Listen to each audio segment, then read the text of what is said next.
Mura, KTN.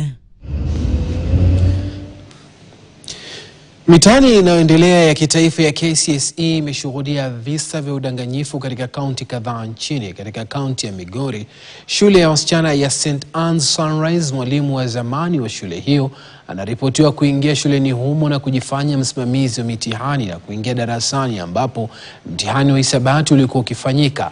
Inasemekana mwalimu huyo alichukua karatasi ya mwanafunzi mmoja akaipiga picha na kisha kutoroka. Tayari polisi wamemkamata naibu msimamizi wa kituo hicho pamoja na msimamizi mmoja kwa kushiriki katika udanganyifu wa mitihani.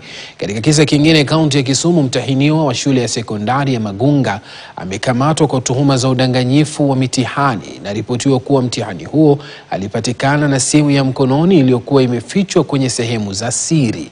Msimamizi wa mtihani shuleni humo alipojaribu kumnyang'anya simu hiyo mtahiniwa, anasemekana kumuuma mkono kabla ya kutoroka. Hata hivyo, polisi kutoka kituo cha polisi cha Katito walifaulu kumkamata mtahiniwa huyo.